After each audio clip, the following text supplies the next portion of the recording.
Well, no beating around the bush, okay? We lost the 2024 election.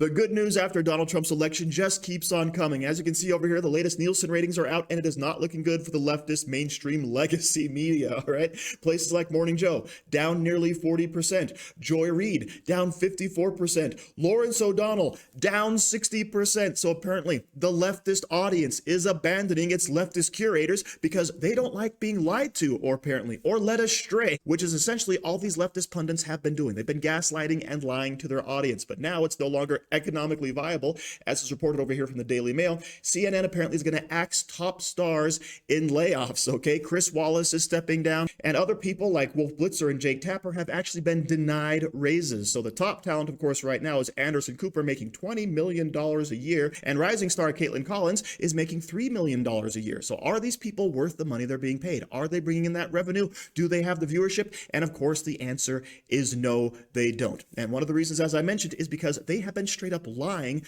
to their audience. For instance, take this simple story of Elon Musk, all right? Elon Musk and Vivek Ramaswamy have now officially been put in charge of the newly created Department of Government Efficiency, or DOGE for short. Now, if you think back to Elon Musk's support of Donald Trump, essentially he just says, yeah, I want him to be president, and all of a sudden this idea was floated around of, hey, why not you take care of all the government waste and spending? And Elon Musk says, all right, we've got the DOGE department coming out. However, this simple story is going to be indicative of how Lawrence O'Donnell lies to his audience over on MSNBC. Let's check this out. But before we get to the clips, please like and comment on this video so we can break through the algorithms. Here we go. Elon Musk suffered a humiliating demotion tonight by Donald Trump. The theory that Elon Musk might become, in effect, a co-president or the real president, while Donald Trump, in effect, retires to a life of golfing, suffered a significant setback tonight when Donald Trump announced that he would give Elon Musk a job that does not exist and will last at most 18 months. And worst of all, Elon Musk, the richest person in the world, was assigned a working partner who, like Musk, has also never worked in government before, Vivek Ramaswamy, who's not even a billionaire. Elon Musk didn't even get his own press release from Donald Trump. He had to share it with Vivek Ramaswamy. Elon Musk got the first shared press release of any of Donald Trump's appointment announcements. Even the Fox host, who isn't even the richest person at Fox, got his own press release from Donald Trump when Donald Trump announced that he would nominate Pete Hegseth as Secretary of Defense. That's right, a Fox weekend morning host for Secretary of Defense. Today was the silliest day yet in the Trump personnel announcements. We will get to more of them in a moment, but first, votes are still being counted in America tonight. The Pennsylvania Senate race remains too close to call. When that election is decided, the Republicans will have 53 senators if the Republicans win in Pennsylvania, to the Democrats' 47. If Democrat Bob Casey wins in Pennsylvania, the Republicans will have 52 senators to the Democrats' 48. Late last night, Arizona Democrat Ruben Gallego defeated Republican Senate candidate Kari Lake. It now seems the Republicans are likely to control the House of Representatives. As of this hour, Republicans have 216 seats in the House, and Democrats have 207 seats in the House, according to NBC News, with 12 seats remaining to be decided.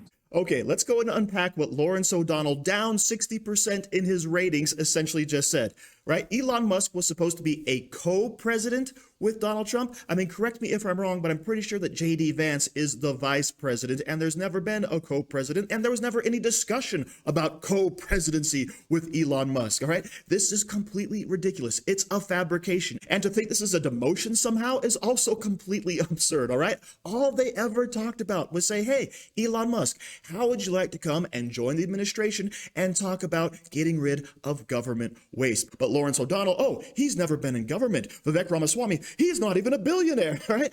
But these gentlemen have run big corporations, big businesses, and I'm guessing they really know how to cut out waste to make them efficient, to make them profitable, which is something we're sadly lacking in government. And by the way, that's why Donald Trump was so successful in his first term, because he treated the presidency like a business. He cut out red tape, and the results speak for themselves to everyone who isn't exactly Lawrence O'Donnell. So everything he basically said there is trying to pander to an audience that is abandoning him, because they can actually come out and say, wow, everything you've said in the past has been a bunch of garbage. And of course, the biggest whopper at the very end, all right, this was just barely last night that he aired this, and the decision desk had already called this to be known 219 seats for the Republicans. We have maintained control of the House. We are not sitting at 216. This is completely ridiculous, right? How this man could stay on the air and lie to his audience with a straight face is beyond me. But then again, that's why his ratings are crashing, along with everyone else, including Joe Scarborough over there on The Morning Joe. I mean, I'm just looking at this, and it's stuff that we've all talked on the show about. The trans ad, which, of course, we've talked about time and again. Rick Wilson came on and showed an opposing ad. Yeah. 30,000 times on the NFL, they showed Kamala Harris saying that she would support the funding of transition surgeries in prison, and taxpayers would pay for it. And it, of course, was the law at the time during the Trump administration, but they refused. Despite Bill Clinton and everybody else saying, you've got to respond to this ad, it's impacting Black men, Hispanic men, white working class men. You need to respond to this ad. They just didn't do it. Willie said after the election, even his mother said, wait, this is weird. What's up with the Democrats? And so they didn't respond to that. There's so many other things. We talked about it all last spring.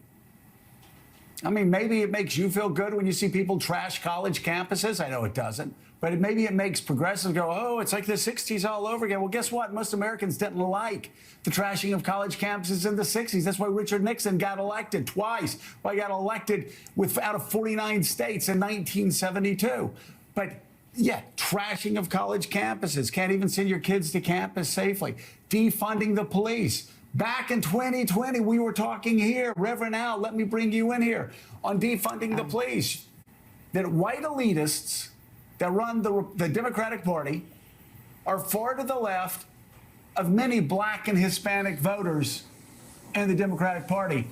That these white progressives on the far left said, we're going to save you, Black and Hispanic people of America. I've been saying on the show for a couple of years now that when I would have dinner with Democrats, we'd all be sitting there having dinner. And I don't know if your experiences are the same. And about halfway in, somebody would say, ugh, my daughter's at pick the school. And, my daughter's at University of Virginia. She can't even raise her hand and speak in class because if she says the wrong thing, she's immediately canceled. So to hear Joe Scarborough say it, he's been on the front lines of this culture war. Yeah, where have you been the last 5 years, okay? Where were you during the George Floyd riots? Were you calling those out? Because the whole college campus thing is the exact same as when you're burning down cities in your riotous protests, right? Mostly peaceful though, so I guess it's okay. And to hear him say that, oh, we were always against men and women's sports, it's those other Democrats, those white elitists, they're the ones who are pushing all this crazy ideology. It's like,